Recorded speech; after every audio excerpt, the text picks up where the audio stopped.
Welcome back, everyone. Well, hearings are now underway at The Hague on alleged genocide in Myanmar. The World Court started to hear preliminary arguments Monday in a case brought against Myanmar demanding that it halt alleged acts of genocide against its Rohingya Muslim minority.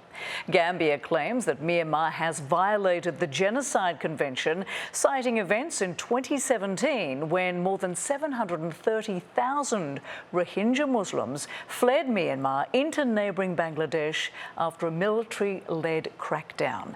A UN fact-finding mission concluded that the military campaign had included genocidal acts. And joining me now from The Hague is Akila Radhakrishnan, President of the Global Justice Centre. Thank you so much for being with us. Thanks for having me. So what exactly is happening in court this week, and why is the junta representing Myanmar instead of the National Unity Government? So this week, the ICJ is hearing objections that were filed to jurisdiction actually shortly before the coup by the previous government, including the National League for Democracy. And the reason the junta is in court this week is really a matter of procedure, where the court communicates with who's accredited to it. And with the contestation right now between the National Unity Government and the junta and various UN venues, it seems that many of the UN agencies are choosing to maintain the status quo from before the coup. Right, and for the benefit of our viewers who may not know the background to this tragic story, talk to us about what happened in 2017 to the Rohingya people and what their circumstances are now. Well, in 2017, the Rohingya were subject to a massive wave of violence, of murder, of sexual violence, of forced deportation into Bangladesh. Today, over 1 million Rohingya live in Bangladesh and just 600,000 remain in Myanmar.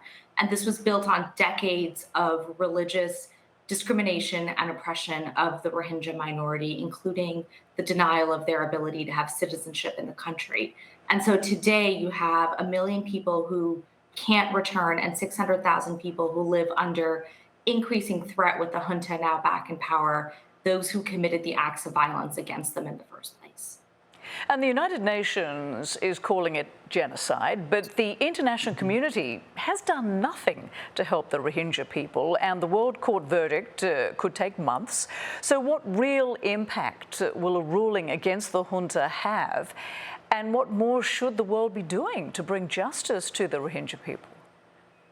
Sure. So unfortunately, a ruling is probably years down the line. We're really just at, jurisdictional and admissibility issues, which means that may be months down the line. I think what the court case did when it was filed in 2019 is it brought the attention to what happened to the Rohingya. It was brought by a country, Gambia, that's not even connected to the issue, to say that genocide is something that's a matter of everybody in the international community. So I think the filing of the case itself was a recognition of the plight of the Rohingya. And when you talk about something like genocide, that at the core of it is actually the denial of the existence of a community, an attempt to destroy them, the recognition itself is a really important component. I think there's so much more the international community needs to do right now, not just for the Rohingya, but for the entire population of Myanmar. You've seen continued Security Council failure to act on the coup. We've seen, statements of concerns, but calls for actions, concrete actions like a global arms embargo have been completely ignored by the international community and could really help change the situation in Myanmar. Such an important point. Akila Radhakrishnan, thank you so much for joining us. Appreciate it. Thank you so much.